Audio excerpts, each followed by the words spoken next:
Johnny Carson had a nasty temper behind his TV persona. When Wayne Newton outbid him for a casino, Carson told brutal jokes about Newton on air, until their feud took an explosive turn. Johnny Carson ruled over late-night TV and kept audiences rolling with laughter for 30 years as the host of NBC's The Tonight Show. But between the laughter and practical jokes, there was a fair amount of controversy and scandal. Carson would eventually become TV royalty, but his origins were far from regal. Born John William Carson on October 23, 1925 in Iowa, the future entertainment icon entered the world inauspiciously. While many TV stars past and present can boast about proud Hollywood lineages, Carson's family didn't know the first thing about show business. Census records going back to the 1840s show that his ancestors were humble farmers. Not one relative had shown any inclination toward entertainment until a single event changed Carson's whole life. When he happened across Hoffman's Book of Magic, the 12-year-old was enchanted. He immediately ordered a magician's kit and began practicing card tricks on unsuspecting family members. In a touching show of support, his mother sewed him a cape for his magic shows, and it helped his career take flight. At 14, he performed his first paid gig, earning $3. Soon the Great Carson, as he had dubbed himself, was entertaining at firemen's picnics and county fairs throughout Nebraska. At Norfolk High School, he discovered new creative outlets beyond magic. He tried his hand at acting and showcased his wit by writing a humor column for the school newspaper, slowly developing the comedic voice that would later captivate millions. But he almost never had the chance. Fresh from high school graduation in 1943, Carson made an unexpected move for a would-be magician when he enlisted in the Navy. Commissioned as an ensign, he served aboard the USS Pennsylvania as a communications officer decoding encrypted messages in the Pacific Theater. Fortunately, that was all the action he saw as World War II came to a close before he ever saw active combat. Nevertheless, he impressed his superiors. Then U.S. Secretary of the Navy James Forrestal asked Carson about his post-Navy plans. Carson boldly declared that he wanted to become a magician, not a career sailor. Intrigued, Forrestal challenged Carson to perform a magic trick on the spot. Gleefully, the young ensign responded with a card trick that delighted the notoriously cranky and highbrow secretary. This pivotal moment proved to Carson that he could entertain even the toughest audiences. He just needed the right stage. After leaving the Navy, Carson enrolled at the University of Nebraska, where he continued performing magic. By that time, he'd come a long way from the Great Carson, commanding as much as $25 per appearance. Still, he was beginning to see that his real talent was making people laugh. Carson's college thesis, How to Write Comedy for Radio, wasn't your typical academic paper. He compiled taped skits from popular radio shows and explained comedic techniques through voiceover commentary. His thesis was so compelling that he graduated in just 3 years. Following university in 1950, he worked as a disc jockey, weather reporter and commercial reader for radio stations in Omaha. That it wasn't exactly a New York or Hollywood stage, but his sound did travel. In 1951, a college connection helped Carson land his big break, an announcing job at CBS affiliate KNXT in Los Angeles. With a shoestring of a production budget, Carson created Carson's Cellar, a Sunday afternoon show of radio sketch comedy. He had no idea that comedy legends like Fred Allen, Jack Benny, and Red Skelton were among his biggest fans.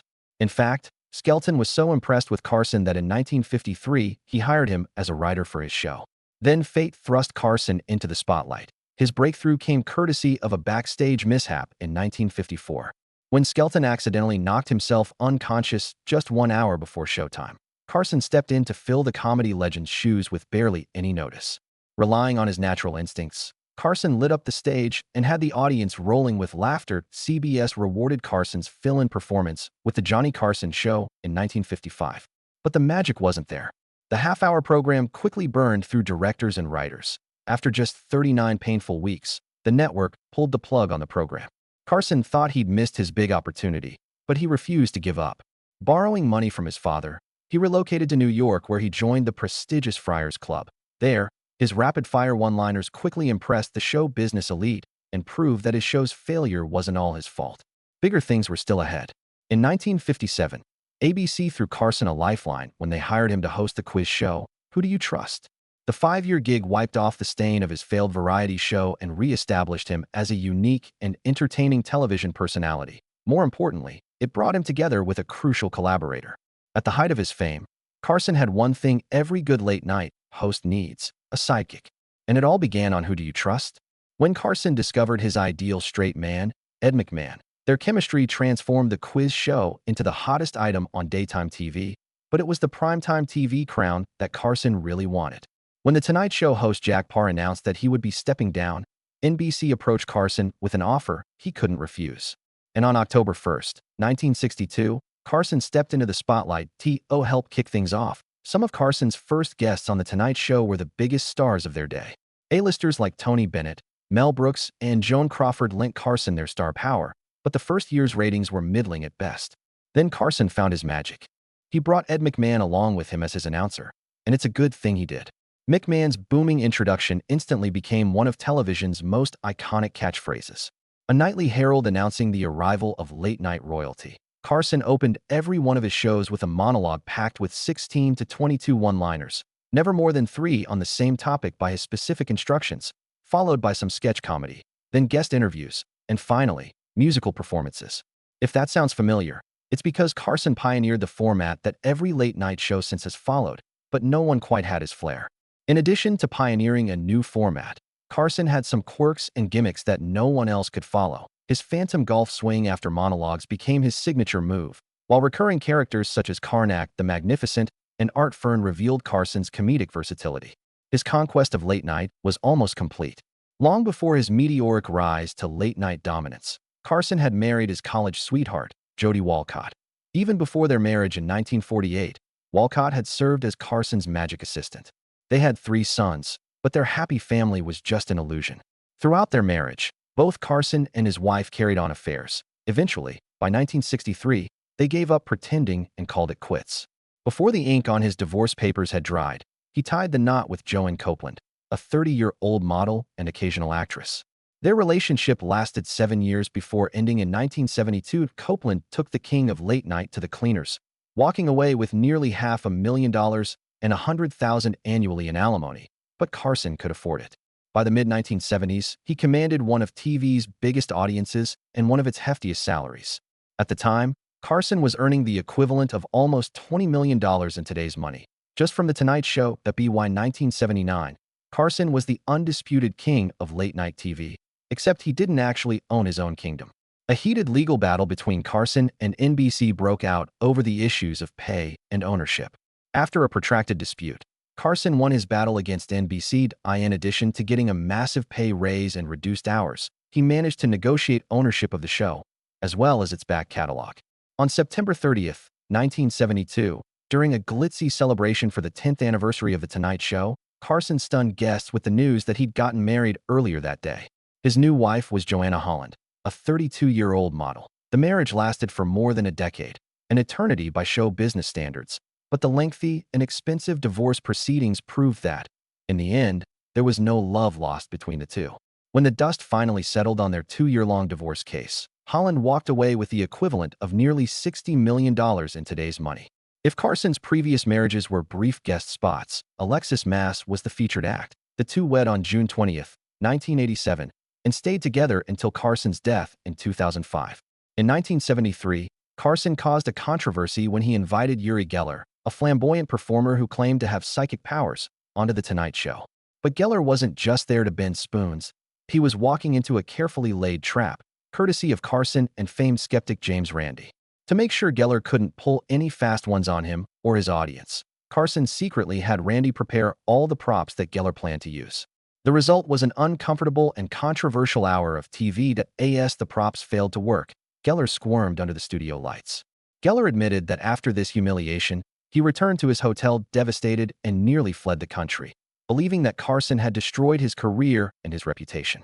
But Carson's plan backfired. In a strange twist, Carson's attempted takedown of Geller didn't ruin him.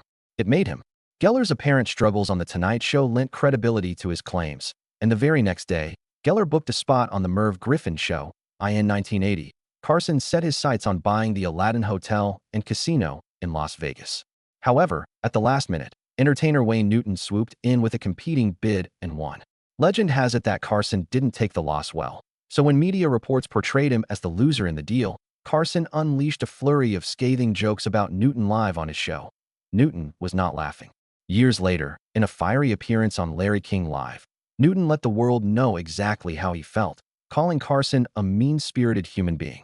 Reportedly, when Carson continued to mock him, A still irate Newton marched right into Carson's NBC office and threatened to settle things the old-fashioned way. According to Newton, he warned Carson that if the jokes didn't stop, he'd beat him up. Newton wasn't the only celebrity to end up in Carson's comedic crosshairs. With a fierce sense of loyalty, the late-night star took any perceived slights personally. When former guest hosts like John Davidson and Joan Rivers branched out into their own talk shows, Carson saw it as treason. In fact, after Rivers launched her show on Fox in 1986, Carson never spoke to her again. In 1992, after 30 legendary years filled with laughs and scandals, Carson stunned his audience with a heartfelt goodbye. He left while still on top, before anyone could ask him to. On his final night, he offered a touching farewell that brought millions to tears. Carson might have stepped away from the spotlight, but he never lost his comic timing. After retiring, he secretly faxed jokes to David Letterman, some of which made it into Letterman's monologues. Even in retirement, Carson was still the king of late-night TV, even if only as the power behind the camera.